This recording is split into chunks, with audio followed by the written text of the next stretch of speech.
Ladies and gentlemen, it is with great honor that we present to you Les Brown.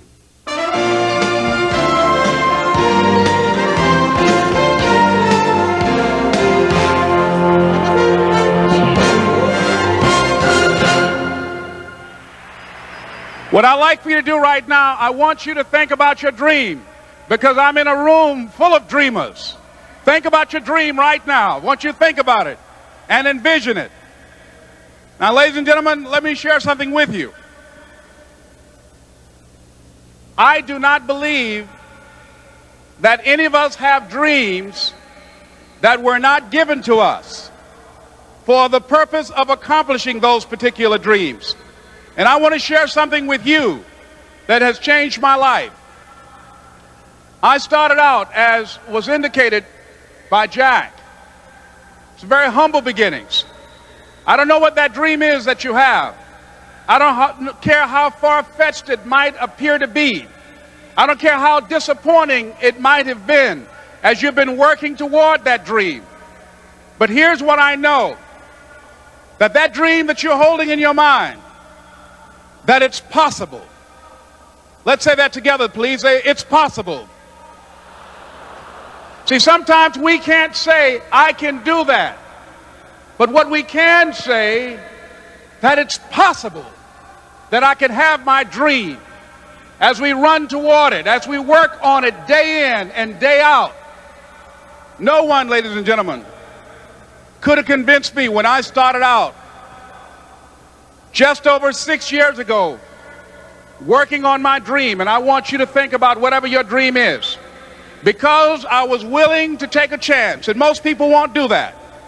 Most of the people that you talk to try and bring them into the business, these are not risk takers. Most people have done all that they're ever going to do. They raise a family, they earn a living, and then they die. But people who are running toward their dreams, life has a special kind of meaning. And here's what I will share with you, that in the process of working on your dreams, you are going to incur a lot of disappointment, a lot of failure, a lot of pain, a lot of setbacks, a lot of defeats. But in the process of doing that, you will discover some things about yourself that you don't know right now. What you will realize is that you have greatness within you. What you'll realize is that you're more powerful than you can ever begin to imagine. What you will realize is that you're greater than your circumstances, that you don't have to go through life being a victim. As Jack indicated, I was born in Miami, Florida, in an area called Liberty City, in an abandoned building on a hard linoleum floor with my twin brother. We were 6 weeks of age. We were adopted. When I was in 5th grade, I was identified as EMR, labeled educable, mentally retarded, put back from the 5th grade into the 4th grade, and stayed in that category until I got out of high school.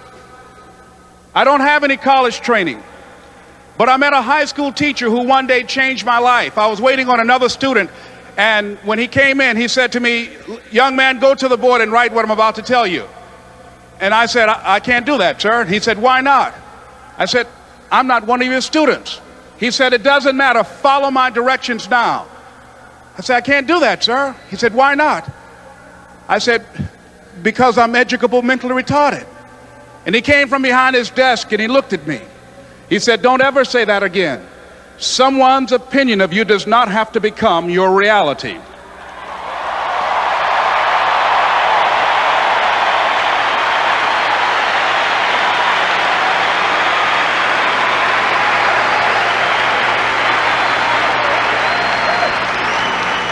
And that man, Mr. Leroy Washington, did something for me. He started planting seeds in my mind that enabled me to begin to dream, as Dexter has been doing for you.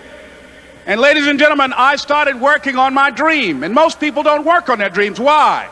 For many years I didn't. One is because of fear. The fear of failure. What if things don't work out?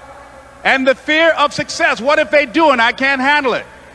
The other thing is that most people, ladies and gentlemen, they get comfortable. They stop growing, they stop working on themselves, they stop stretching, they stop pushing themselves, and they end up becoming very cynical about life, and they throw in the towel on themselves, on their families, and on their dreams. And the other thing is that most people don't feel worthy. What I'm doing now, I could have been doing years ago. But because I did not have a college education, because I didn't believe in myself, because I allowed other people's opinion of me to control my destiny, I didn't act on my ideas. So I applaud you for your dreaming, for your running toward your dream. I applaud you for believing in yourself, because that's what life is about, stretching and challenging, looking for ways that you can begin to improve yourself. And ladies and gentlemen, as a result of stretching out, of acting on my dream, and I don't know what that dream is for you, I can tell you that it's possible. No one could have convinced me that after just over 6 years, I will have my own book entitled Live Your Dreams. Just over 6 years, I will have 5 specials on public television. Just over 6 years, I've done motivational speaking for AT&T, Procter & Gamble, McDonald's Corporation, Xerox, IBM. Just over 6 years. I will now have my own talk show that will premiere on Monday, Labor Day. I'm saying to you, your dream is possible. Your dream is possible. But not only is it important that you believe and begin to know that it's possible for you to live your dream as you run toward it, but I've done something that I want to share with you called Choosing Your Future. In fact, I've developed a set of tapes talking about how to begin to create your own reality by choosing your future. And not only is it important for you to know it's possible for you to choose your future, but it's necessary that you work on yourself, that you develop yourself. It's necessary that you get the energy drainers out of your life, people who don't want it. It's necessary to know that everybody won't see it, that everybody won't join you, that everybody won't have the vision. It's necessary to know that a lot of people like to complain, but they don't want to do anything about their situation, that you are an uncommon breed. You know, you have to know within yourself that I can do this. Even if no one else sees it for me, I must see it for myself. That's necessary. It's also, ladies and gentlemen, necessary that you be creative when you're working on your ideas, that you understand the importance of changing up, of readjusting your strategies. Many times we can have a great idea, but if you're not advancing it in the right way and things don't happen, you become discouraged and think the idea doesn't work. No, that's not true. It's necessary that we become creative. I remember when I was in New York walking down the street, and a guy approached me and said, "Hey, mister, can I shine your shoes?" And I said, "No, I'm in a hurry. I don't have time." I kept walking. Someone else said, "Hey, man, your shoes look clutty. May I shine your shoes?" I said, "No, I don't have time. I'm sorry, I'm busy." And I was walking fast, and many people solicited me for my business. And then finally, a young man stepped in front of me, and he said, "Excuse me." And he started counting, 97, 98, 99, 100. He said, "Sir?" I said, "Yes." He said, "Come here, please." I said, "What is it?" He said, "Today is my birthday. And every year, just to thank God for another year of life, the 100th person who passes my shoe shine stand, I offer them a free shoe shine. Would you give me the honors?" I said, "Why, sure."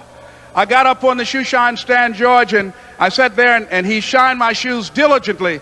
And when I got down, I looked at them, they were sparkling. And I was walking away, and I said, "Thank you." And I stopped. I said, "Excuse me, but how much do you usually charge?" He said, "Only $2. I said, "I tell you what, today's your birthday. Here's $5, keep the change." He said, "Thank you." As I was walking away, looking in the opposite direction at other people coming, he started counting again. 97, 98, 99, 100.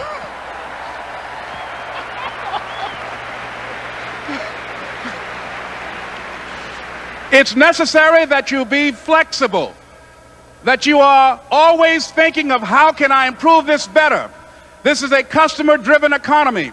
It's necessary for you to always explore various ways in which you can improve the quality of service that you're providing for the people in your organization. I remember something, a major company had talked about the extra value service they were providing for their customers. And the lady who had the news conference summarized it this way. She said, It's not our intention to satisfy our customers or to please our customers. Our intention is to amaze them. It's necessary, if you're going to compete today, that you look for ways to amaze your customers by being one of those individuals that keep your commitments, that keep your word, that's relentless.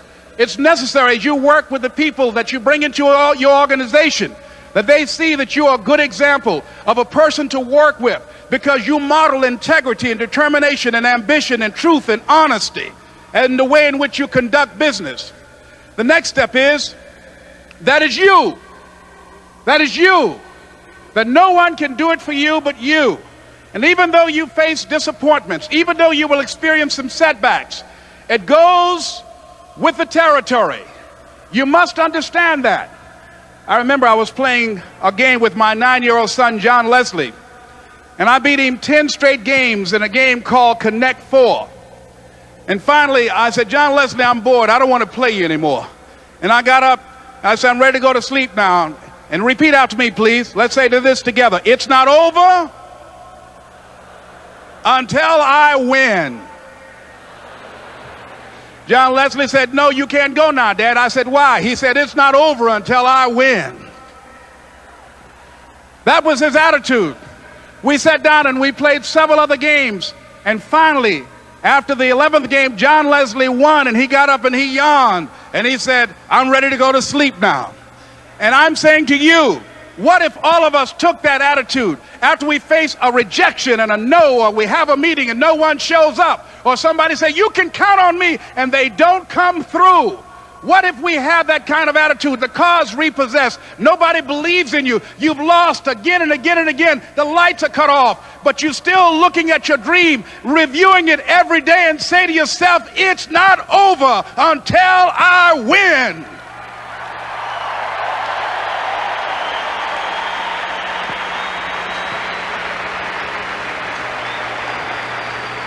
Life will yield to you. Now here's the next step. Repeat after me, please. It's possible. I can live my dream. It's necessary. I work on myself. Surround myself with winners. Become creative. It's me.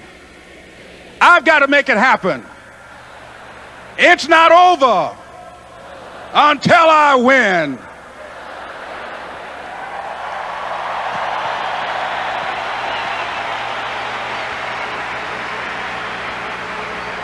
The next thing that's important to know, yes, it's possible that you can choose your future and direct the course of your life as you run toward your dream.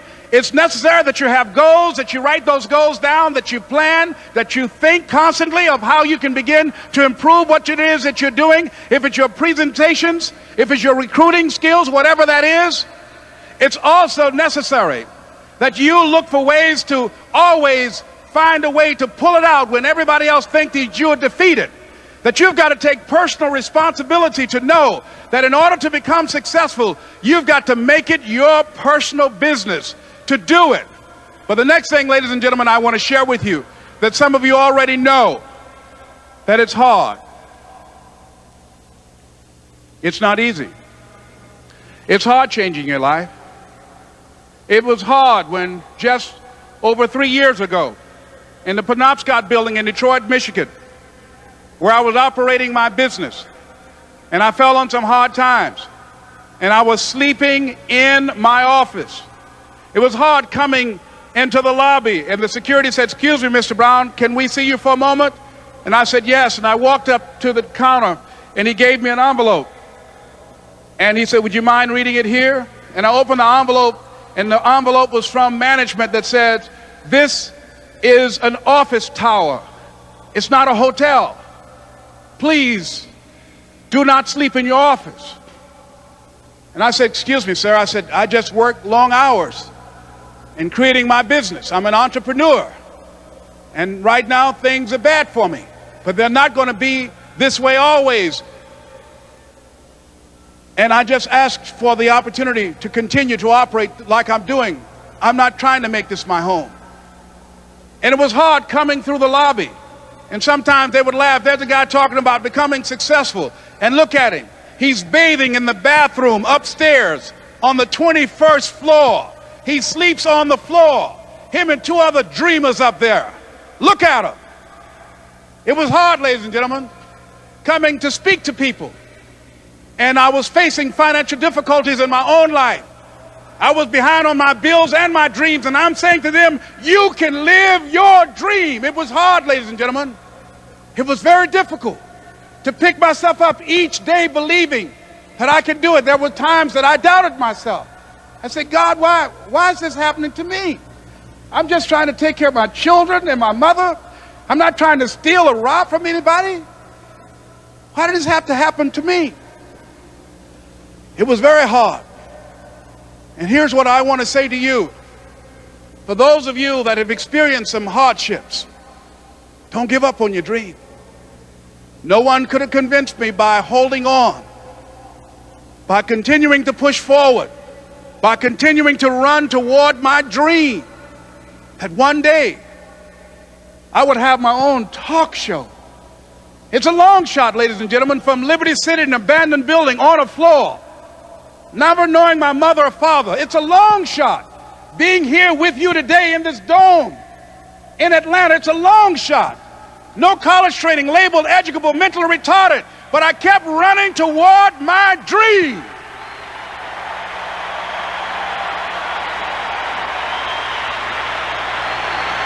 Don't stop.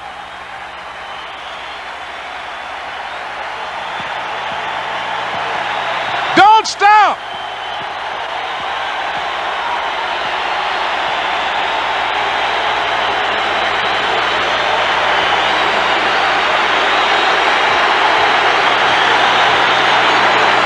Don't stop running toward your dream.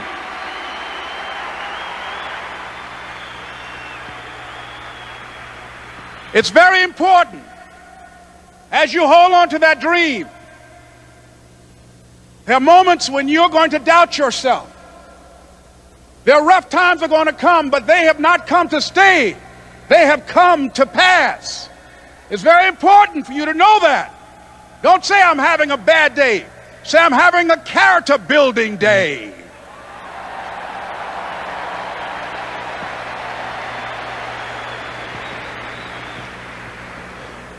It's very important for you to believe that you are the one to make this happen. I remember this high school teacher, Mr. Leroy Washington, at the end of school one June, it was just a few days before we were supposed to leave, and I just got my report card, and it indicated that I'd failed history, and I'd failed English, and I would have to go to summer school.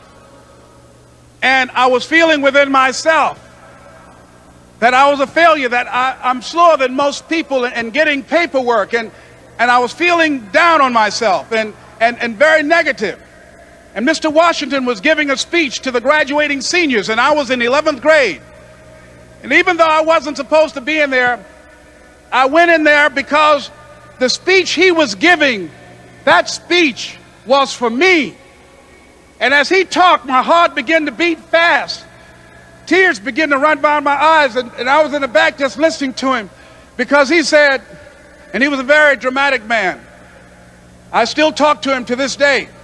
He said, as graduating seniors of Booker T. Washington High School, I want you to know that you're blessed and highly favored, and that as you go toward the future, begin to know that you have greatness within you. And if just one of you here begin to envision yourselves as being blessed and highly favored to reach your goals, if just one of you capture the essence of what that means, that you have greatness within you and a responsibility to manifest that greatness, that you can make your parents proud, you can make your school proud, you can touch millions of people's lives, and the world will never be the same again because you came this way. And the students gave him a rousing standing ovation. And as he left the auditorium, I ran down the steps and I caught him in the parking lot. I said, Mr. Washington? He said, yes. I said, do you remember me, sir? He said, no. I said, my name is Leslie Brown. My mother She works in the cafeteria here. I'm one of the twins, Leslie and Wesley. I said, Mr. Washington, but you know, I got these big dreams. You know, I like talking to people. I love people. I said, I want to work with people, and I got this dream of buying my mama a home. Could I do that, Mr. Washington? He said, it's possible, Mr. Brown. And as he walked away, I called him again. I said, Mr. Washington? He said, what do you want now? I said,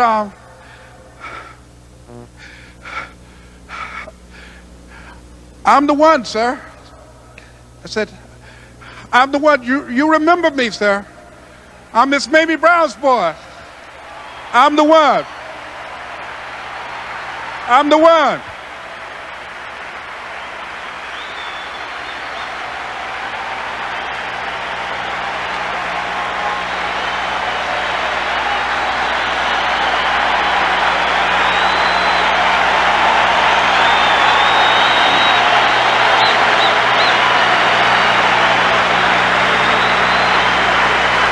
And you must feel that's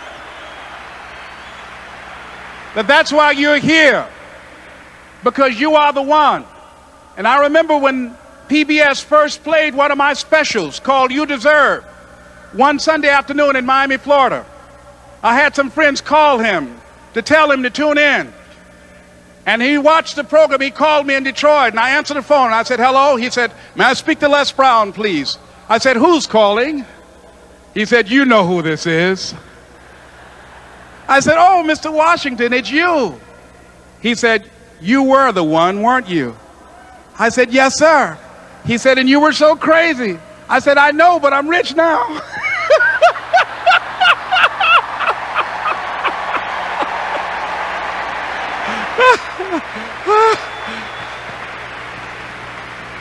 Ladies and gentlemen, it's not going to be easy. It was hard laying on the floor of the Penobscot building, looking out of the window, daydreaming, saying, Les, can you do this? Can you make this happen? I used to listen to tapes day in and day out about See You at the Top, my great friend Zig and Dennis Waitley and different other motivational speakers and Dr. Norman Vincent Peale. And Dexter saying, don't let nobody steal your dream. I used to ask myself, can I do this? And something said within me, you're the one. You're the one. And let me tell you something, ladies and gentlemen.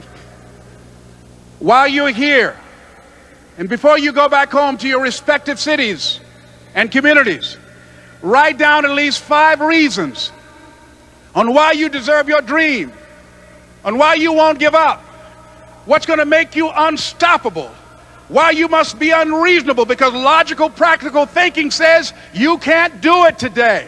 But if you want to produce unreasonable results in your life, like living your dream and taking charge of your destiny, you've got to be an unreasonable person. You've got to be an uncommon person. So write down the reasons of why you're here. My first major goal was to buy my mother a home. And let me tell you something, ladies and gentlemen. What will reasons do, Les? Nietzsche said, if you know the why for doing, you can endure almost anyhow.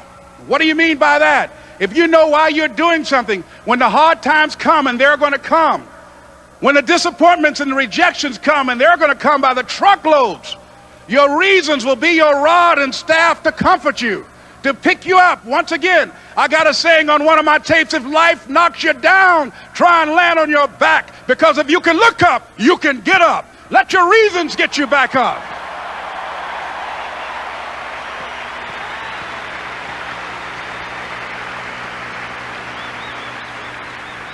I remember when I bought the home for my mother, and she came out of the car. When I opened the door, I said, Mom, I think I know these people in this house. That was my first major goal. And then I couldn't conceal it anymore. I said, Mom, I got this for you. And as she went from room to room, looking at the house and saying, thank you, Jesus. Thank you, Lord. No one ever could have convinced me that this could have happened to me. And she looked at me and she said, Leslie, and you caused me so much problems as a boy. You were always into stuff. She said, no one could have convinced me that day when I walked in that house and this lady was holding you and your brother. And she said, ma'am, I want you to promise me two things. And she said, what is it? She says, one, promise me that you won't separate them. She said, I want them raised together. I want them to know each other. I got pregnant while my husband was away in the war, and I can't keep them. Promise me that you won't separate them. She said, I promise I won't. I've never had children. I promise I won't separate them. And she said, promise me that you'll never tell them about who I am, because if my husband ever found out, he would kill me. She said, I promise. And she said that she gave them to us, and she kind of cried, and she was walking out the door, and she looked at my adopted mother. She said, remember, don't you separate them.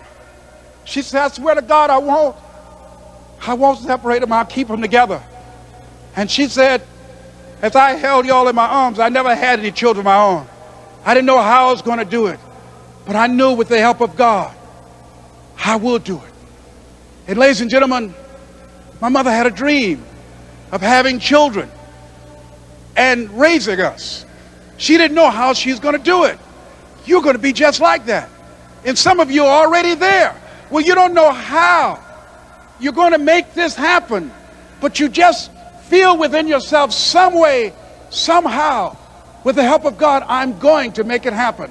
Repeat after me, please. No matter how bad it is, or how bad it gets, I'm going to make it. I'm going to make it. Shake somebody's hand on your right and left and say, you got the right stuff.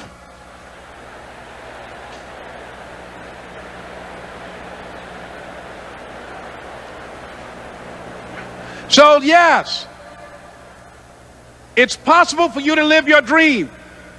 It's necessary that you associate with winners, that you work your system, that you are relentless, that you never give up. It's you. You've got to take personal responsibility. You've got to make it your personal business to make it happen. And you've got to resolve within yourself that I can do this, that it's hard, but you've got to say, I'm the one. I'm the one to make this happen. I'm the one to become successful in this business. As you work to help other people to become successful, that feeds your success. But you know it's going to be hard, but find out what will make it worth it for you.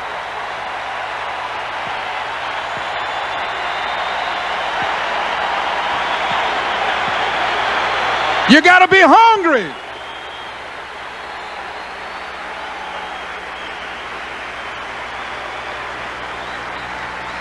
So, ladies and gentlemen, if you want to make your dream become reality, the people that are running at their dreams know that it's possible that you can live your dream, that it's necessary, that you're relentless, that you have a plan of action, that you are creative. The people that are living their dream are finding winners to attach themselves to. The people that are living their dreams are the people that know that if it's going to happen, it's up to them. And they're resolving within themselves, it's not over until I win.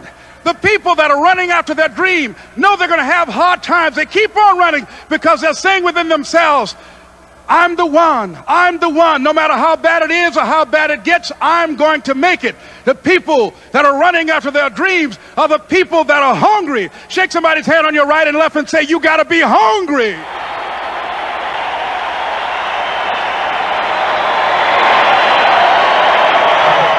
And as you run toward your dream, I want to dedicate this to you that I love very much. I want to thank Dexter and all of you. It's something that I'm known by. It's on our tapes called Choosing Your Future, and it says simply this, that if you want a thing bad enough to go out and fight for it, to work day and night for it, to give up your time, your peace, and your sleep for it, if all that you dream and scheme is about it, and life seems useless and worthless without it, and if you gladly sweat for it and fret for it and plan for it and lose all your terror of the opposition for it, And if you simply go after that thing that you want with all of your capacity, strength and sagacity, faith, hope, and confidence, and stern pertinacity, if neither cold poverty, famish, or gall, sickness, or pain, or body and brain can keep you away from the thing that you want, if dogged and grim you besiege and beset it, with the help of God you'll get it. This is Mrs. Mamie Brown's baby boy, Leslie Calvin Brown, saying it's been a plumb pleasing pleasure as well as a privilege. Thank you.